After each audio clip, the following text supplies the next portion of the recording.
Okay, good morning. We are Hilchos Lulav. Okay, we're in the middle of Taf Reish Nun, Shiur Hadas Ve'arava. So it's really also for Lulav. So we finished reading Aleph. I'm just going to basically sum up the main shitas of the Shiurim, sort of a maskana, and then we will conclude. So just to point out, there are two main approaches because we know on how to deal with shiurim. For example, what's a beitza and what's an etzba.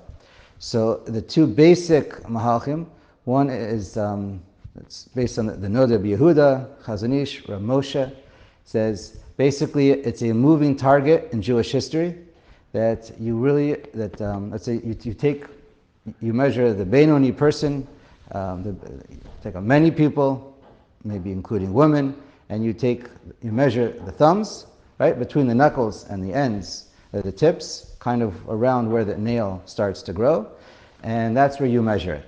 And so they end up with the shear more like 2.25 or 2.4, whatever, the centimeters for an etzba.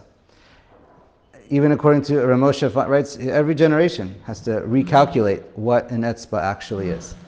So that's one shita. One major approach, and the other one is Orach Chaim Nad.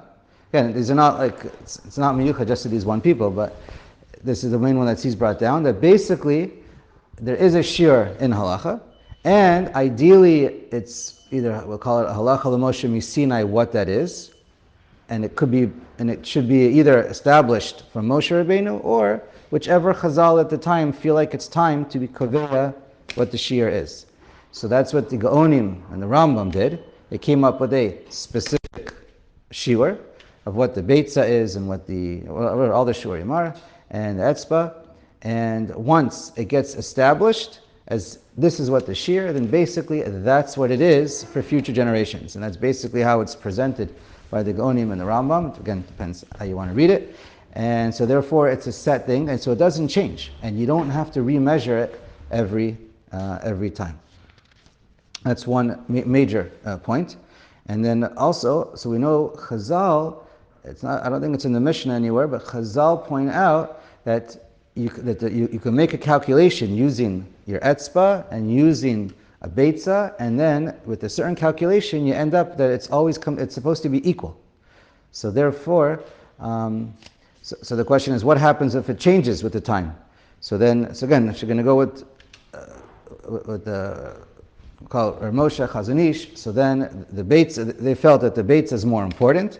Others actually, right, it really depends what it is. If the shiur is based on it's like volume of beitza, so then for that item you go with the beitza. And if you go with the the shiur seems like it's basically based on a length, the Amah, Tefach, whatever, so then you go by the etzba, which is more important. I think that's what else did I want to say about that? So that's okay. Anyway, so those are the basic things. And so when the Mishnah points out that it says you go measure an Adon Benoni. So according to Rav Moshe, that'll be Lachatchila. You should always measure every item for every generation. And according to Orach Chaim Nad, that's only if you don't know what the shiurim are. Chazal, for most of Jewish history, it hasn't been established with an exact measurement. Or once it's been established and you're out of town and you can't find out or you can't look up what the measurement are, so then that's when you use that Mishnah of just measuring by a Benoni. Now, Rav Shlomo Zalman or Rav Elyashiv, it's quoted in Dirshu that they point out the minhag of Yisrael has always been to follow Rav Chaim Nad. But it's good to be machmer, like some of the more strict opinions, like Chazon Ish or Rav Moshe, depending who you ask. So let's see, what else do we want to point out? We did mention last time that according to Rav Chaim Nad, some point out that you always are supposed to do a little modifier and adjust the shiur for a din d'oraisa, make it a little bit more, a little bit less. So some do that, and some actually never talk about it because they point out that even his shiurim are a drop too strict already. Like it should be closer to 1.9 something as opposed to 2. And we don't even know exactly what the shiur is. So some point out that you don't even have to be more strict than the shear that's most people speak about. Many Sfarim don't even mention this modifier issue that we spoke about last time. And just to say out just a couple numbers, I'll send out a chart, but just a couple numbers out there. So when it comes to Hadas and Lulavim, so we learned, Mikar Din, we try and always make sure it's at least a full 3 Tefachim that we talk about, but one could be Mekel like 2.5 when needed. So if you're going to go to Orach Chaim, so it comes out to be either 20 centimeters or 24. And so many people will say, he'll hold it really should be 24 and a little bit more, I think 24.5. And for a lulav, it would be basically 37. You can do your own calculations, so we don't have to repeat everything. And Moshe, well, I'll give the numbers in English, in inches. So I'll just mention Ramosha's basically comes out to be lechatchila, to be 3 tefachim, would be about 10.7 inches or 14.2 inches. But again, there's a lot of different numbers and calculations that could be made for all the shitas, so we'll just leave that for later. So let's just read base to finish it up. Ein lahem shi'ur lamala.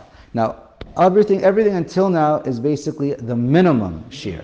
Now, what about the maximum shear? V'yesh mi she'omer she'afilu hosif be'orach hadas v'arav kama. You can add on as much as you want. There is no maximum. That's what we just read before. But then some point out that if you do make your hadas and aravas longer, you still tzarik shidro shalulav lamala mehem tefach. And this is the halacha. It's not like hadas yachid.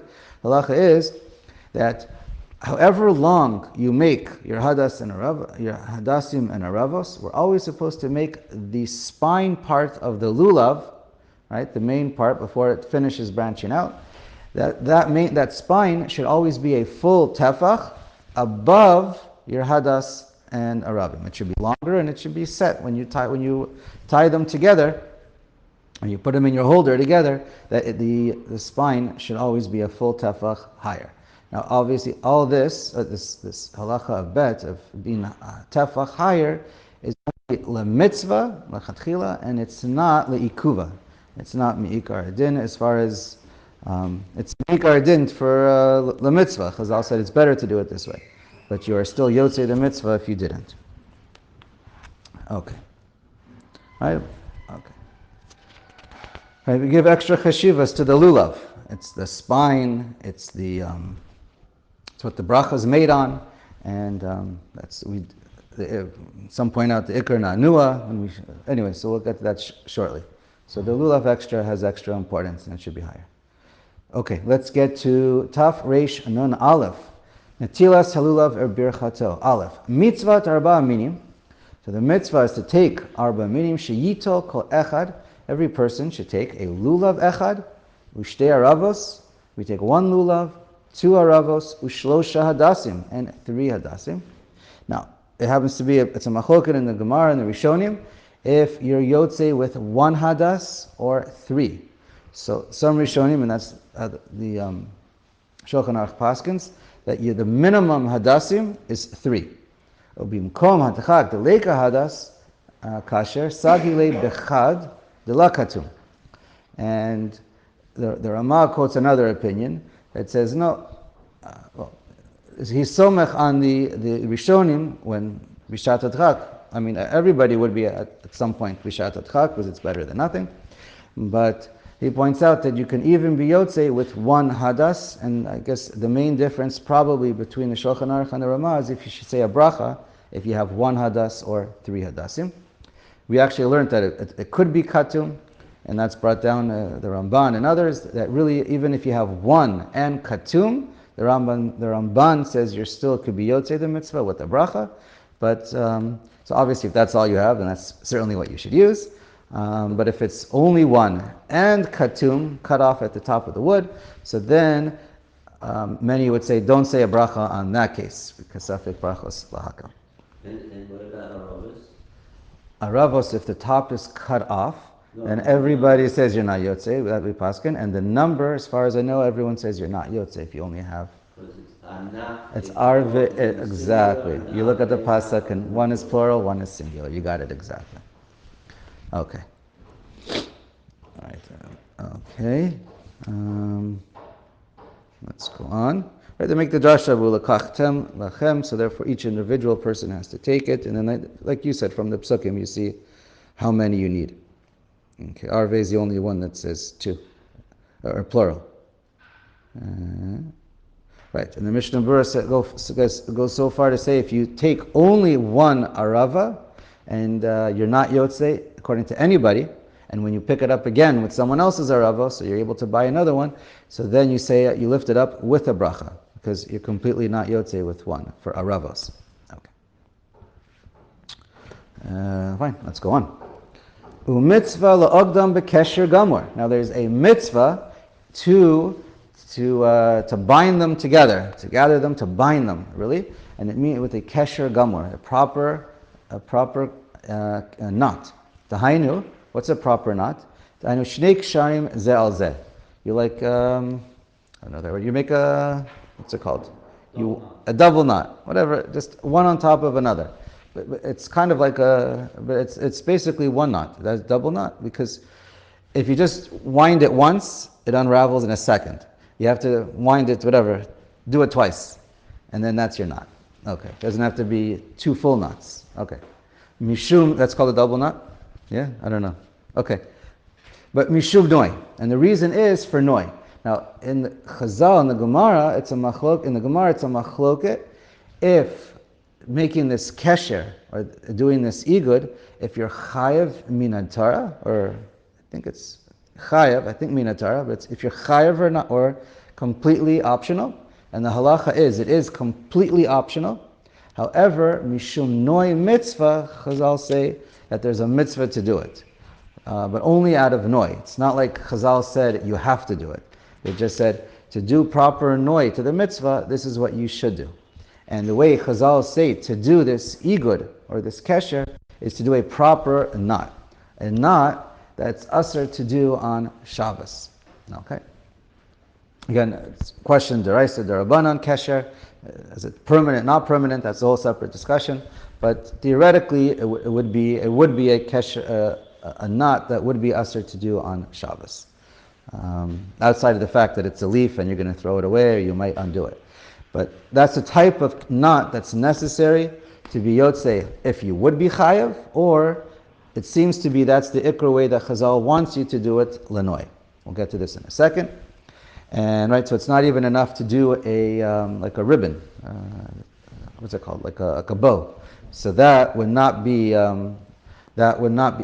suffice according to the way Chazal described to do this eged, this kesher.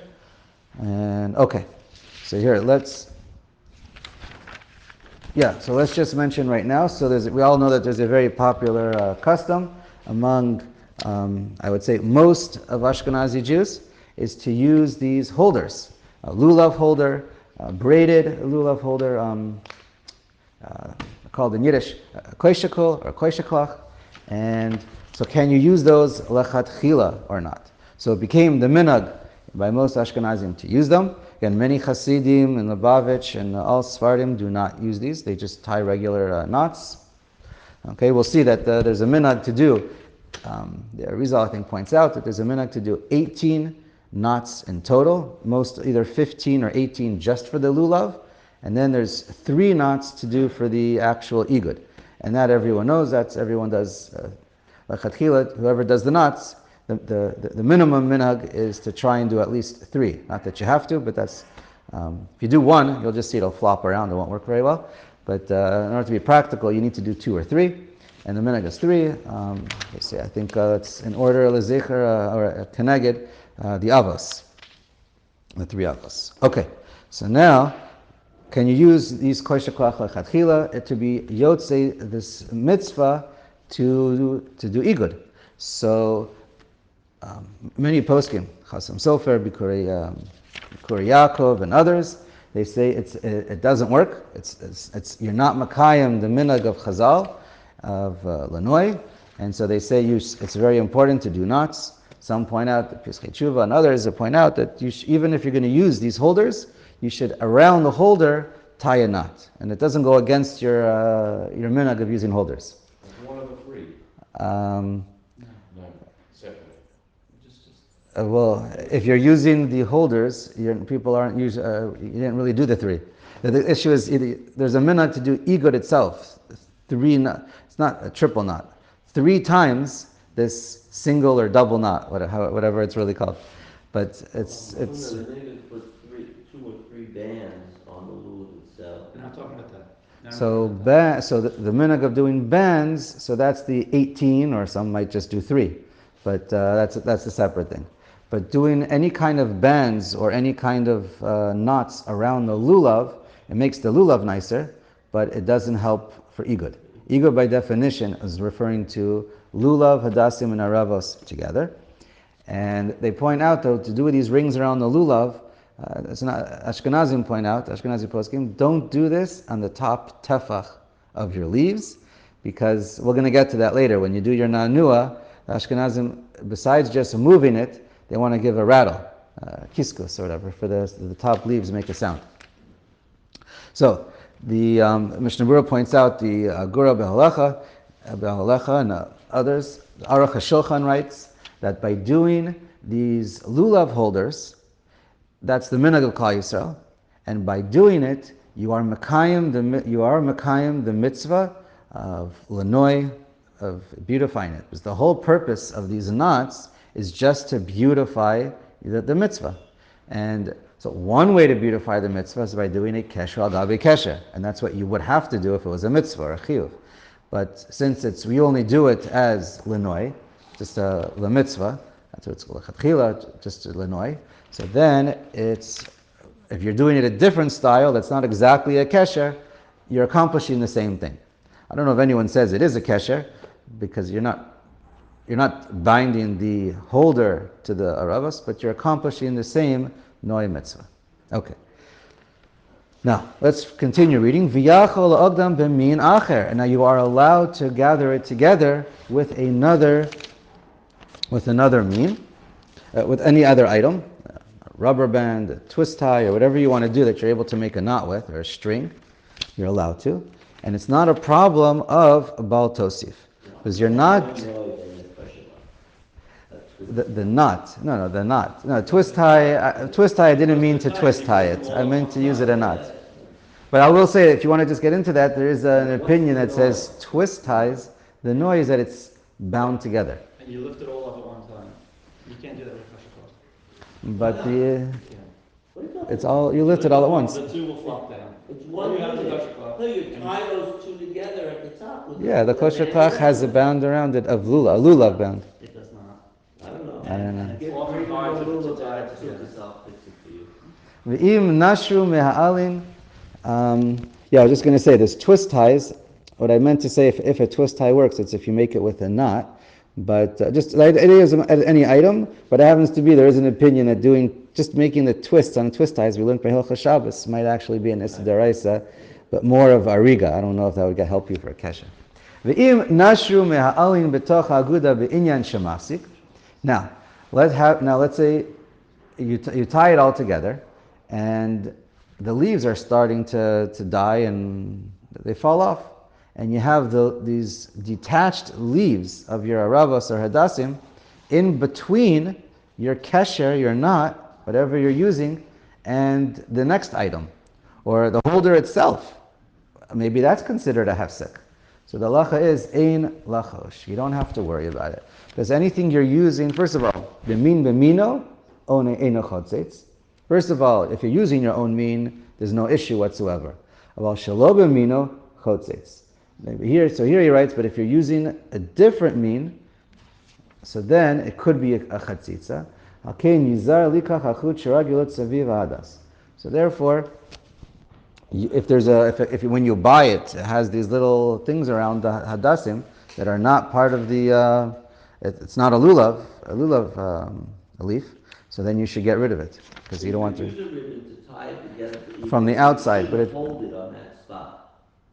Well, so that's another issue, but your hand is bigger than one little string, so I don't, and we'll also get to that too, so it's also not necessarily a problem. Okay, so anyway, the main opinion here is we're not worried about a chatzitza, it's all done lenoi and fine. Right. Mishnah Berurah points out as well. Anything that's used to make it beautiful, or it's tzmin itself, it's not going to be a chatzitza. Okay, only something that's not a mean, and it's not used for the purpose of making it more beautiful, that's when it could be a problem. Okay, v'im lo agdo ba'od yom. Now what happens if you didn't prepare it Erev Yom Tov? You wake up Yom Tov morning, and now what do you do? Right, because we learned you're you're supposed to make a kesher, a proper kesher. O shehutar igudo, or you did do it yesterday, but then when you came to it, it got undone. Not uncommon. There's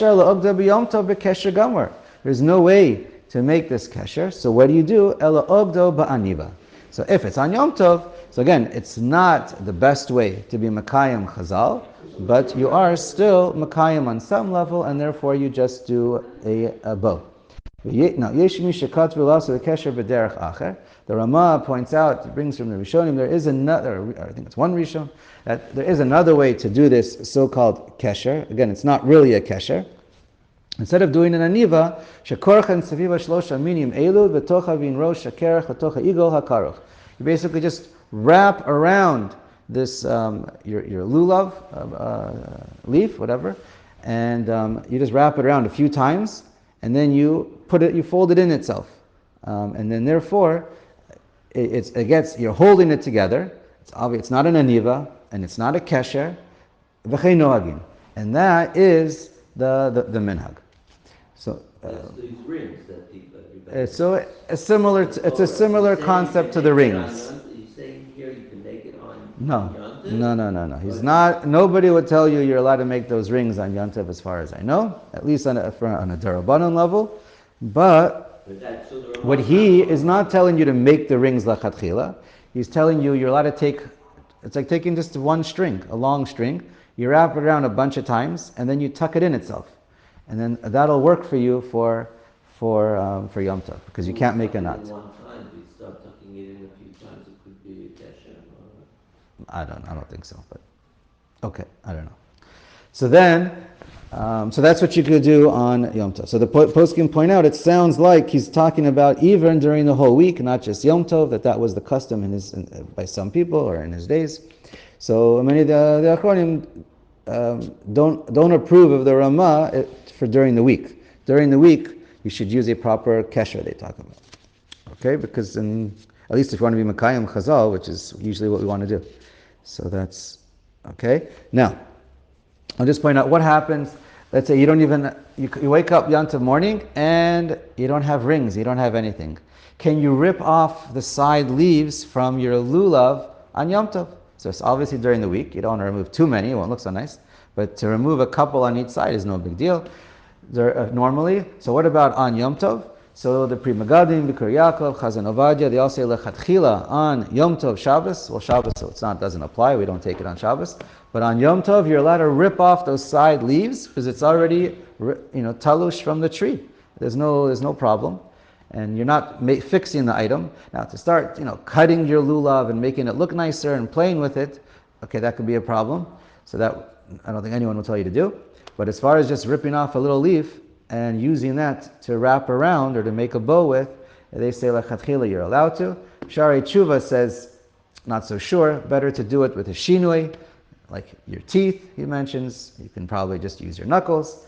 And to do it betzina, to do it not in shul when everyone's watching you, but do it in your house where it's less obvious.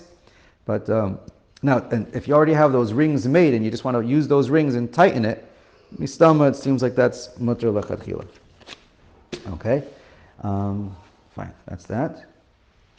Let's finish. Then we'll finish the Haggah. V'yesh likshor hadas gavoya yater min arava, and some say you should make the hadas higher than the aravos when you put them in or you tie them together. V'yashpil hadas v'arava toch igod halulav, and the hadas and arava should both be a little bit lower than the lulav. We mentioned that. Kedei sheyito kol shlosha minim biyado b'shat habracha, so that all of them are together and bound together, and you hold them together when you say the bracha. We'll get to that also. V'yesh shekatvu lasot belulav shlosha ksharim v'chanoagim, and we mentioned that the minhag is to do 3 knots. And just to point out a really quick review, why do you put hadas higher than aravos? So we all are very familiar with the lulav is connected spine or taste, or the Jews who teach Torah, who learn Torah. Yerushalmi says it's also connected a goy echad, and or if the spheros mentioned in Orach Chaim is yesod. Esrog is connected the heart, taste and smell.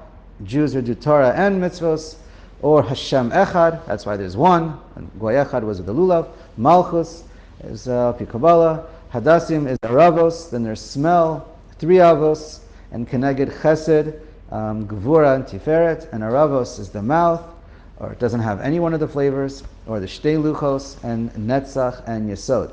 And therefore, the hadas should be higher, either based on the spheros, or it has smell is better than nothing, and the eyes are positioned higher than the mouth. All right.